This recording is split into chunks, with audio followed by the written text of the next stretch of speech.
Una gran noticia para el país la trajo una mujer excepcional del mundo de las matemáticas, de la ciencia, del CONICET, de la República Argentina. Se llama Alicia Dickenstein y hoy fue premiada por UNESCO, L'Oréal, en una conjunción de la multinacional con la UNESCO, nada menos como el premio internacional L'Oréal UNESCO por las mujeres en la ciencia. Alicia Dickenstein prestigia una vez más al país, ha sido integrante de la comunidad científica internacional de muchísimo prestigio siempre, pero este premio resulta también de un valor excepcional. Esto nos dijo hace un rato. El CONICET es fundamental para toda la buena ciencia que se hace en este país y ahora también tecnología. Yo la verdad que empecé a hacer mi doctorado con una beca del CONICET, entré al CONICET como investigadora en el año 85, imagínate hace cuántos años, y ahí toda mi trayectoria fue en el marco de esa institución que es pionera realmente en América Latina y en todo el mundo. Naturalmente hubo un tuit del presidente de la República, Alberto Fernández, a propósito de este logro tan significativo de Alicia Dickenstein. En el Día Internacional de la Mujer y la Niña en la Ciencia, la matemática argentina Alicia Dickenstein, docente de la UBA e investigadora superior del CONICET, obtuvo el premio L'Oréal UNESCO por las mujeres en la ciencia. Es un enorme orgullo para el país. Felicitaciones. Y hablando de la UNESCO, vean ustedes lo que dice de la vacuna, esa vacuna tan poco bendecida por los medios de comunicación dominantes de la República Argentina. ¿Qué es lo que dice la UNESCO?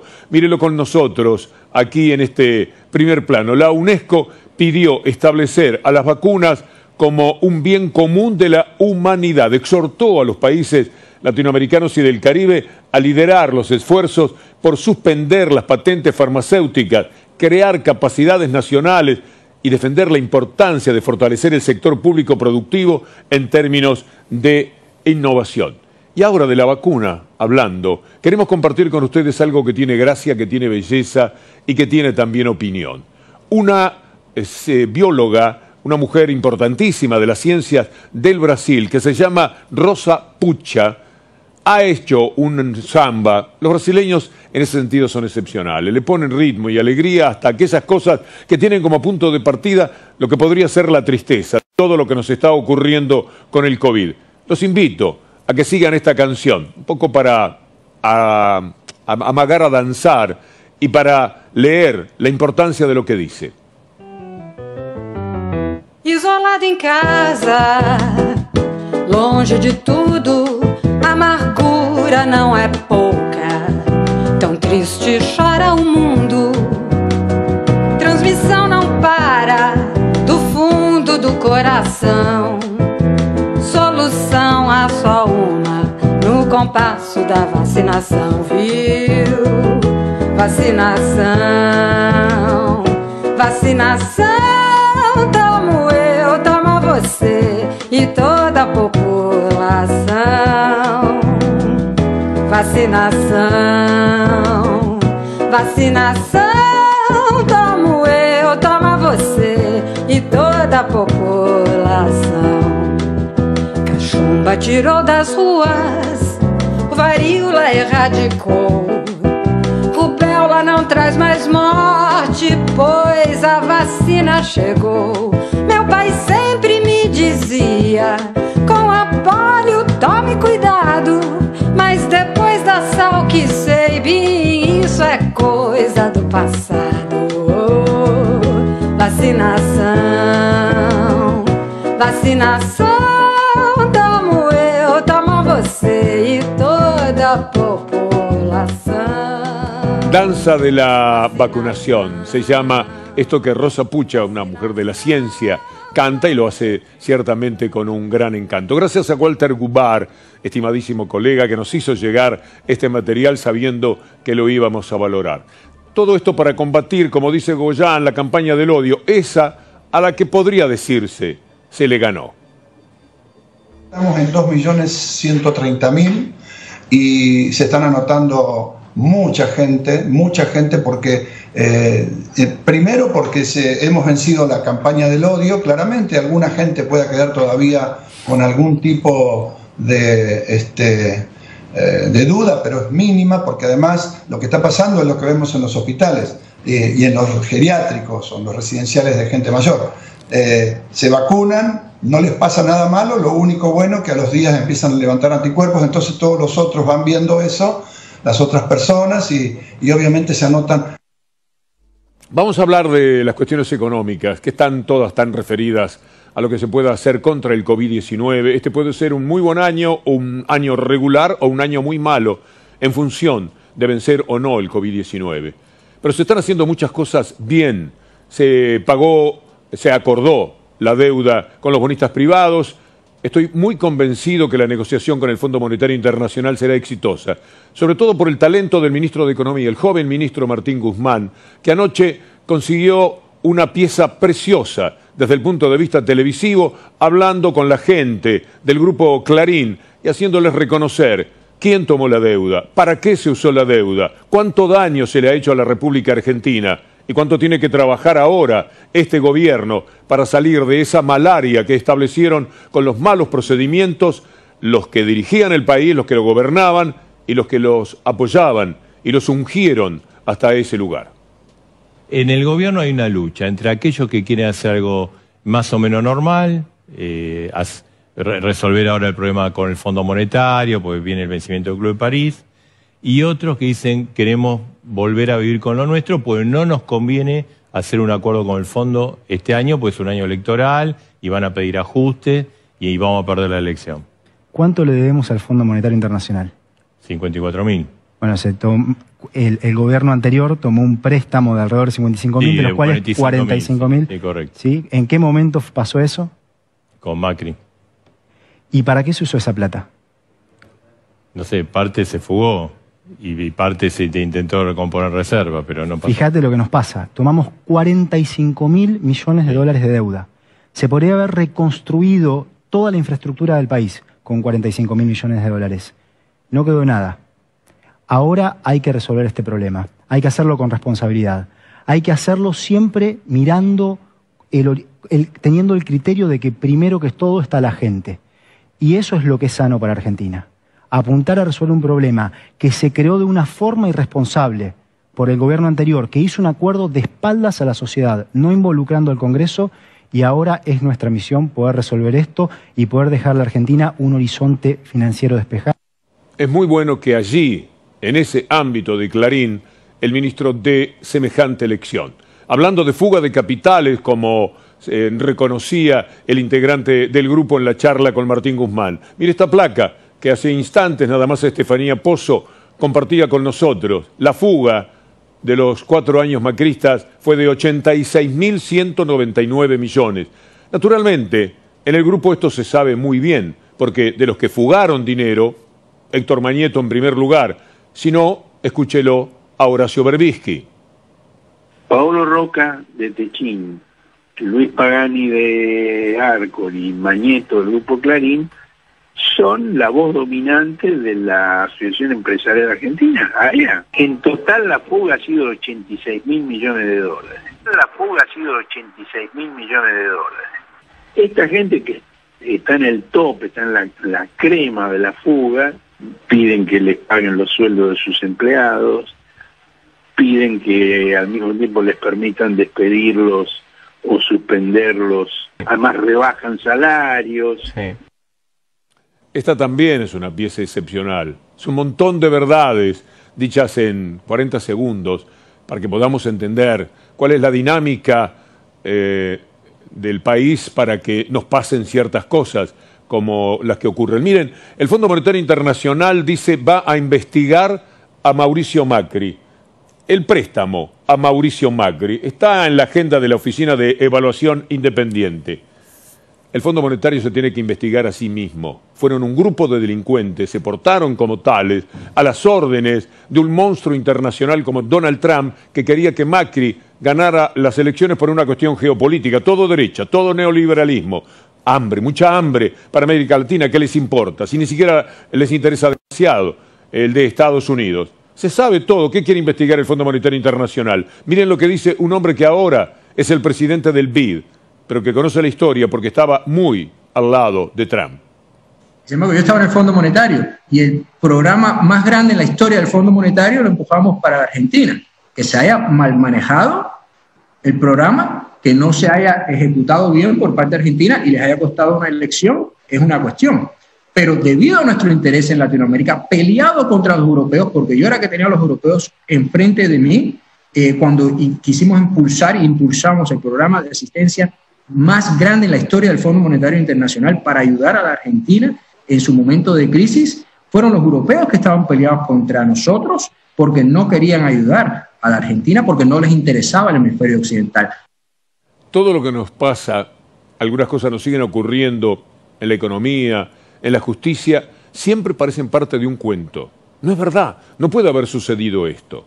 ¿Cómo? El presidente de Estados Unidos le dice al Fondo Monetario Internacional, y este no tiene más remedio que aceptar, que le den la plata a un presidente en ejercicio, una plata que se sabe que no va a poder pagar nunca, para que gane las elecciones y para que siga haciendo ese mismo desastre. ¿No es descabellado? ¿No es parte de una novela que nadie se animaría a escribir? Porque ¿quién podría creer eso contado en la ficción? Sobre el tema del Fondo Monetario Internacional, de lo que denunciaba este personaje, en su momento habló Máximo Kirchner. Hay un fondo que intentó hacer reelegir a Macri, si el Fondo Monetario Internacional, en palabras de un hombre tan importante como Claver Carone, dice que le prestaron la plata por una situación geopolítica a la Argentina para que fuera reelegido el presidente, bueno, perdieron. Y creo que sí hay que hablar, sí hay que discutir, pero sin condiciones. Después de ese inmenso préstamo, que en realidad era de 57.000 millones y se prestó hasta 44.000 millones, lo que tiene que tener el Fondo Monetario Internacional es mucha, voy a decir la palabra humildad, pero sí autocrítica. Y todo esto gravita en la economía del país. Una economía que es decisiva para el gobierno y por eso será bueno mostrar una gran firmeza ante todos los capitostes que cada día están combatiendo al gobierno en todos los frentes. Que viene la gente del campo, nosotros no tenemos nada que ver con los precios, nosotros. Es el gran bonete, porque hoy fueron los empresarios, los de segunda línea. Los otros tendrían mucho que hacer. No pasaron por la Casa Rosada, no hay Zoom si es que estaba alguno de ellos fuera del país. Hay que ser muy firme con esa gente. Como se va a ser firme con el Fondo Monetario Internacional, como ocurrió con Martín Guzmán frente a los bonistas extranjeros. Porque el dato económico será decisivo. La inflación es el elemento fundamental para la evaluación del gobierno este año. Lamentablemente, todo lo que se ha hecho con la pandemia, el pago de la deuda, todo lo bueno se lo van a ocultar. Y le van a mostrar a la gente la inflación, que tuvo un número alto este mes. Después vamos a ver algunos detalles de la inflación. Escuchemos a Martín Guzmán. En el año 2020, la inflación se redujo alrededor de 18 puntos porcentuales con respecto a lo que fue... Con la pandemia, ¿no? Con la pandemia, pero también en un contexto de pandemia en el cual aumentó mucho el déficit fiscal. El campo está enfrentando un shock que es positivo para la economía, que es que aumentaron los precios de aquello que Argentina produce y le vende al mundo. Lo que es muy importante es que ese shock no sea regresivo, que no beneficie a unos pocos y perjudique a muchos. Está muy claro, esa es la pelea, esa es la gran batalla para este año, año de elecciones, que van a tratar de ganarla diciendo cosas como, por ejemplo, no lo van a creer, esa ficción que nadie se animaría a escribir tiene una protagonista ideal que se llama Patricia Bullrich. Miren lo que dice una integrante del gobierno anterior del tema ganancias. Nosotros hemos defendido que el salario no tiene que pagar ganancias, pero cuando uno comienza a mirar hoy la realidad, se da cuenta que hay situaciones extrañas, ¿no? Porque, digamos, viste un santo para desvestir otro. Veamos ahora esto porque se advierte claramente. ¿Saben cuánto aumentó el número de personas, de trabajadores que pagaron ganancias en el gobierno anterior? Mire la cifra, 66,4%. 1 millón, 2 millones podemos decir, estuvieron afectadas por el tributo en diciembre del año pasado. En 2015 el impuesto lo pagaba 1.200.000, para hablar en números redondos. Saltó 1.650.000 en 2016 y el récord de 2017, 2 millones de personas. Pueden hablar del impuesto a las ganancias, pueden decir lo que ha señalado. 4 años tuvieron para cumplir la única gran promesa de campaña que habían hecho en términos económicos. Pagó mucho más gente de la que pagaba.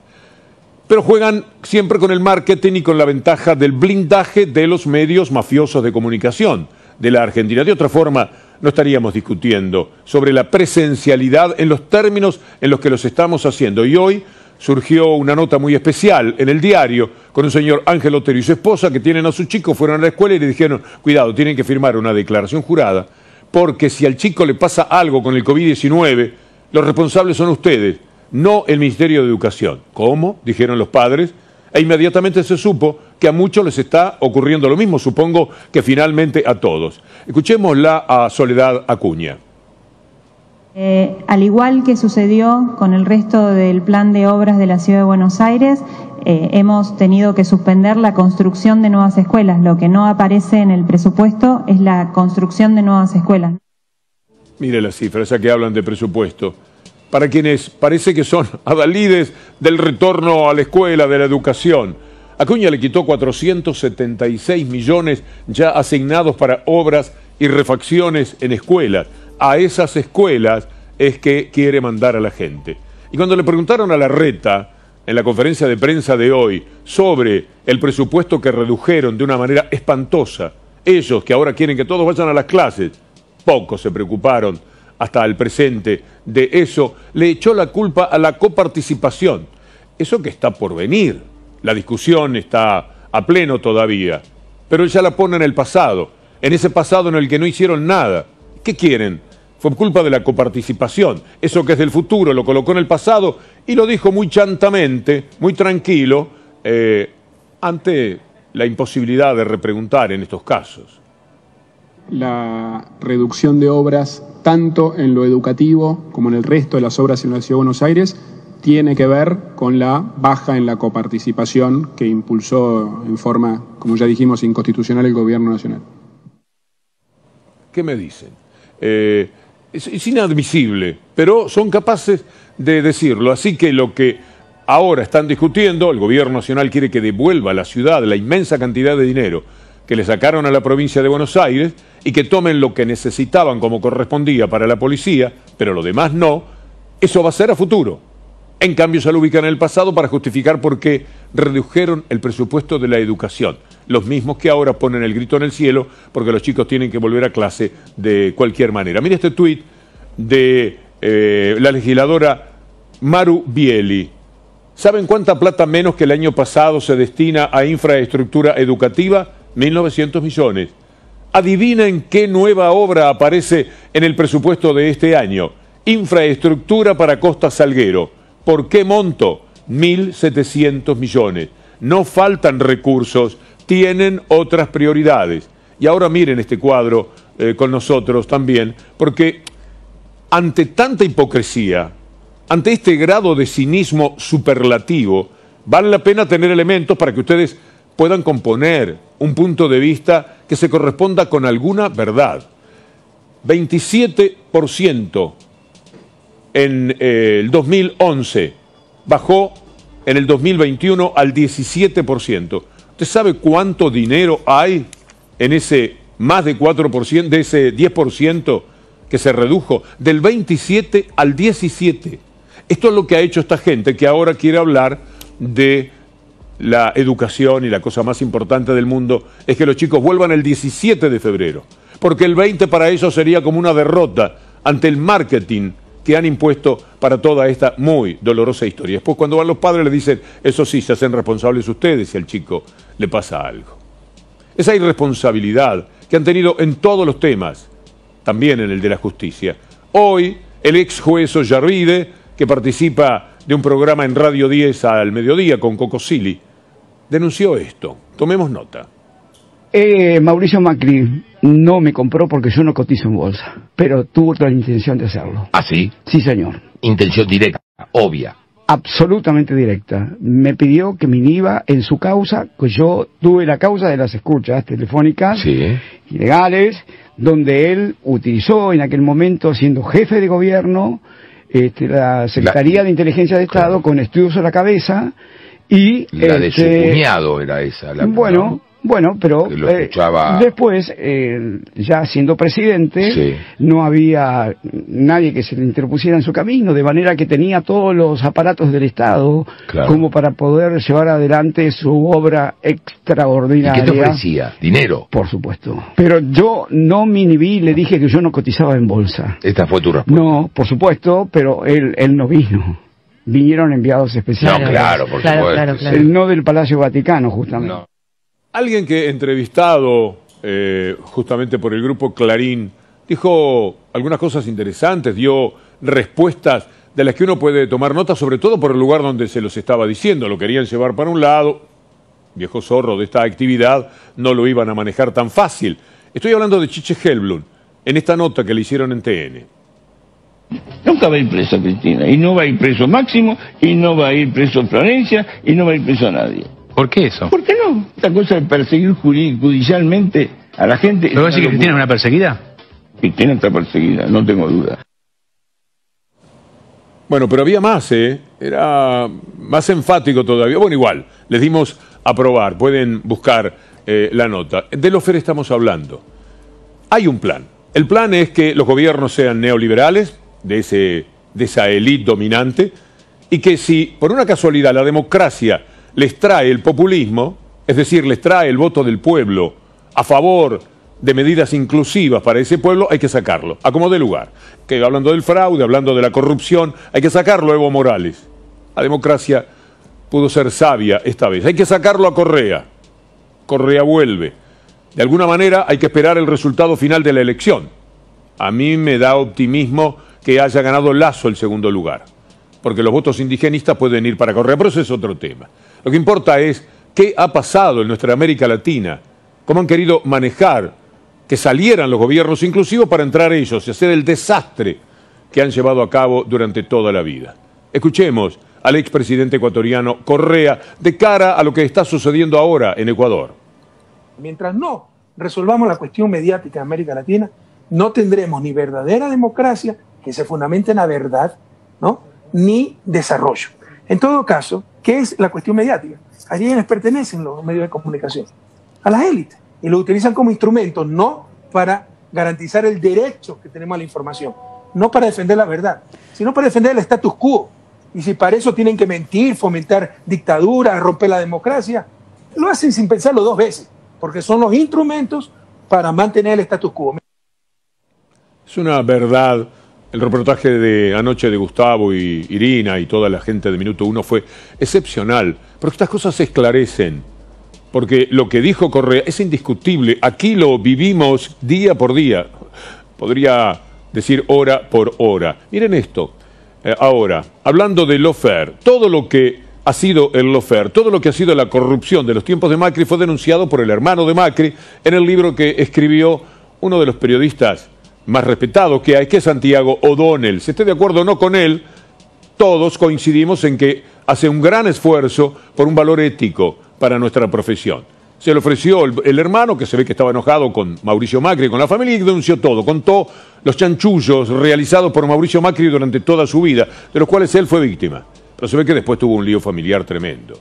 Y quiso recoger el barrilete. Ya no es posible, ya era tarde, por el código natural que se impone en estas cosas de la seriedad del periodista, con el que no se puede jugar. Se publicó el libro. Y ahora Mariano Macri, arrepentido, quiere, no se sabe qué, quiere las grabaciones. Y una jueza ha dicho que sí, que esas grabaciones tienen que ir a parar otra vez, una jueza que se llama Marta Gastaldi. El libro sobre Mauricio Macri y un peligroso fallo sobre la libertad de expresión. Santiago O'Donnell, hermano, ese es el libro en cuestión. Y esto es lo que está defendiendo en el Parlamento la diputada Gabriela Cerruti. Esta jueza ha exigido al periodista Santiago O'Donnell que entregue en ninguna causa judicial, sencillamente en una operación de pesca y de búsqueda de certezas, a ver si Mariano Macri puede iniciar una causa judicial, las cintas en las que han quedado registradas 17 horas de conversaciones, que han quedado grabadas las 17 horas de conversación que él ha tenido con el periodista Santiago O'Donnell. No es un tema de quién es porque debemos pensar que esto lo deberíamos hacer en el caso de que cualquiera sea el que esté implicado en una situación similar. Lo que está en juego hoy es tan claramente como la preservación de las pruebas que el mismo periodista puede tener en caso de que lo lleven a una causa judicial. Queda más que claro. Un día llevaron presa injustamente a compañeras de Milagro Sala. Cuentan los acusadores que Milagro Sala llamó y les dijo: son unos incompetentes, un día les voy a poner una bomba. Una policía que naturalmente odia a Milagro Sala, en el contexto político de Gerardo Morales. Esa fue la denuncia que hicieron contra Milagro Sala, esa amenaza. La sobreseyeron en su momento, la declararon inocente, pero venía otro tiempo político. ¿Y qué hicieron en consecuencia? La Fiscalía de Jujuy, a las autoridades de Jujuy, replanteó el caso. Y quien estaba de libre y culpa fue nuevamente señalada como la culpable. Pasó el tiempo, eso anduvo, pasó por casación, por los impresentables de casación de la sala de Hornos, Geminiani, Borinsky, hasta llegar a la Corte Suprema de Justicia.